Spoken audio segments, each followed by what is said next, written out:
Today we take a very historic action that was 45 years in the making. In a few moments, I will sign an executive order to begin eliminating the Federal Department of Education once and for all.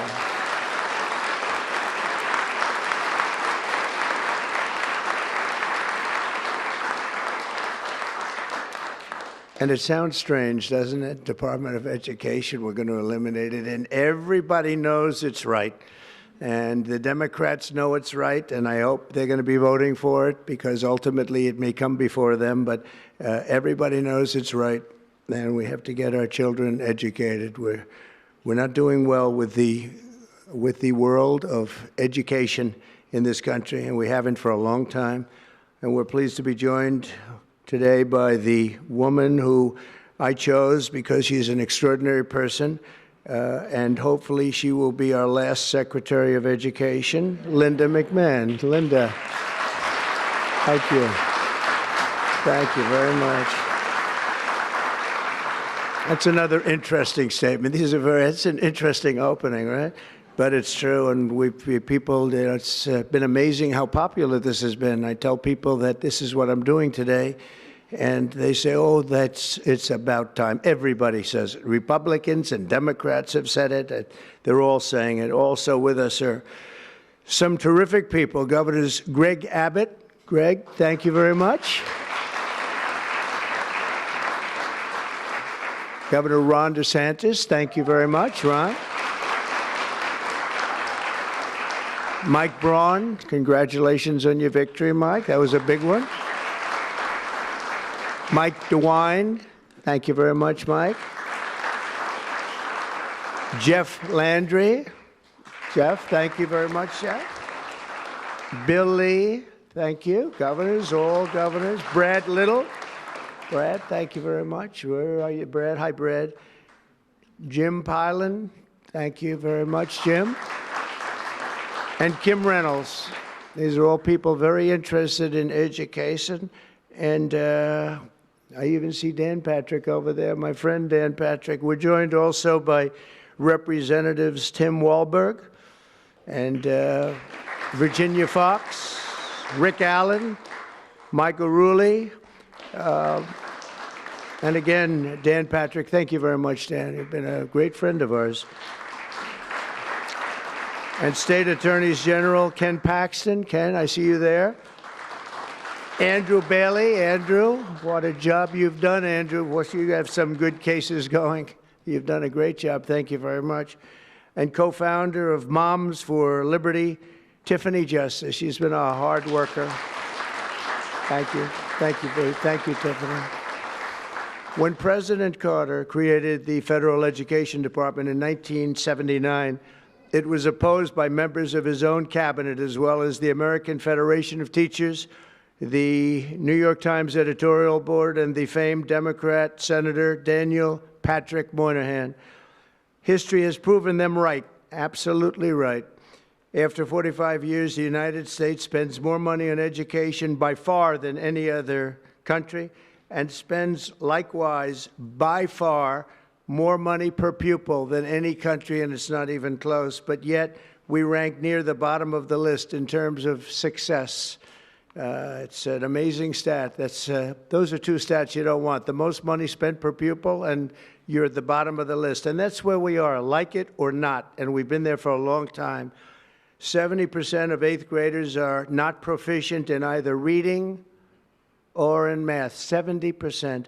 40% of 4th graders lack even basic reading skills, can't read.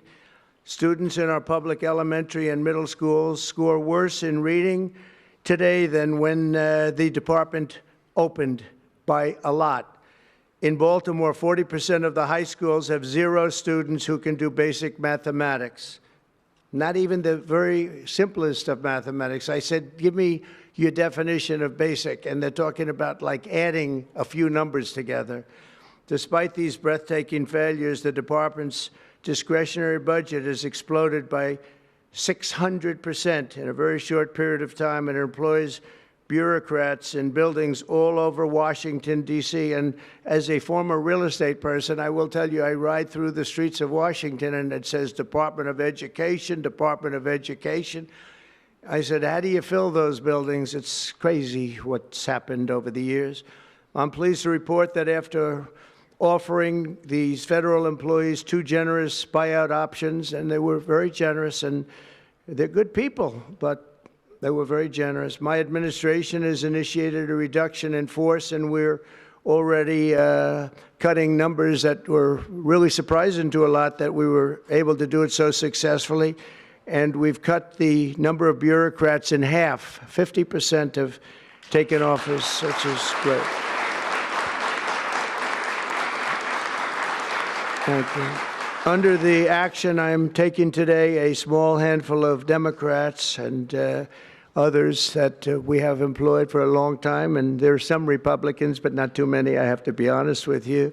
But the department's useful functions, and such as, and they're in charge of them, Pell Grants, Title I funding, resources for children with disabilities and special needs will be preserved, fully preserved. They're all going to be so. If you look at the Pell Grants, it's supposed to be a very good program, Title I funding and resources for children with special disabilities and special needs.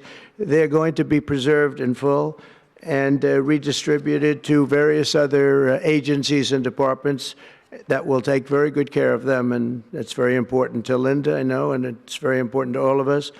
But beyond these core necessities, my administration will take all lawful steps to shut down the department. We're going to shut it down and shut it down as quickly as possible. It's doing us no good. We want to return our students to the states where just some of the governors here are so happy about this. They want education to come back to them, to come back to the states, and they're going to do a phenomenal job.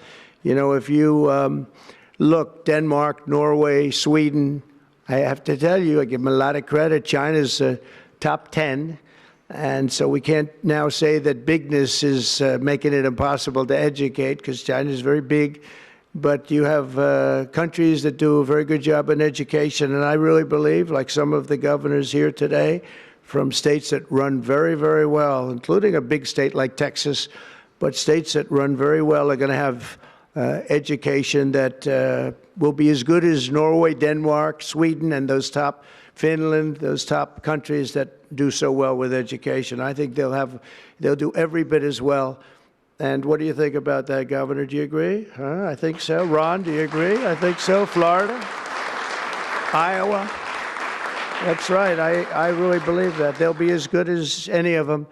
And then you'll have some laggards, and we'll work with them. And we can all tell you who the laggards will be right now, probably, but let's not get into that. But we'll work with them, and we're going to make them, they'll do a job. I think they'll do a job, and they'll go to sections of the state. For instance, New York, you'll have a Manhattan, and you'll have a Suffolk County, and you'll have Nassau County, and you'll have Westchester County. You'll do 4 or 5 or 6 of them. You have upstate New York, and those counties, I think, are going to do very well. And I think ultimately Manhattan should do very well. But we'll break it down into sections, and I think it'll be really, really good. And they're going to be probably the tougher ones, but I think they have a chance to do really well. But we're going to be returning education very simply back to the states where it belongs, and this is a very popular thing to do, but much more importantly, it's a common sense thing to do, and it's going to work. Absolutely, it's going to work. And I can tell you from dealing with the governors and others in the state, they want it so badly. They want to take their children back and really teach their children individually. Probably the cost will be half, and the education will be maybe many, many times better. So we look forward to this. I want to just make one little personal statement. Teachers, to me, are among the most important people in this country, and we're going to take care of our teachers. And I don't care if they're in the union or not in the union. That doesn't matter. But we're going to take care of our teachers, and I believe the states will take actually better care of them than they are taken care of right now. They'll work all sorts of systems and even merit systems. Those great teachers are going to be maybe a little bit better rewarded, or maybe that's the way it should be, but the states are going to make that decision. But we're going to love and cherish our teachers along with our children, and they're going to work with the parents, and they're going to work with everybody else, and it's going to be an amazing thing to watch, and it's really going to be something special. And Linda, you're presiding over something that's so important, and you're going to do a fantastic job, just like you have your whole life. I know your whole life I've been watching you. I've been watching you for a long time. She's had nothing but success. So it's tremendous to have you, and hopefully you won't be there too long, but we're going to find something else for you, Linda, okay? So this will conclude what we are talking about with respect to our most cherished group of people, and that's our children. We want to have our children well educated. We want them to love going to school. We have examples of it. Look at those beautiful, bright-eyed faces. They are so smart. They're so smart. And with that, I'm going to come down, and we're going to sign a very important document, and we're going to be on our way. People have wanted to do this for many, many years, for many, many decades. And I don't know, no president ever got around to doing it, but I'm getting around to doing it, so thank you very much.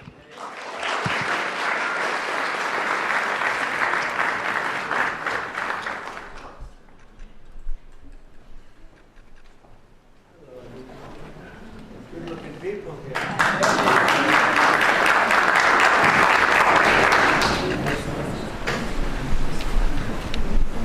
Should I do this? It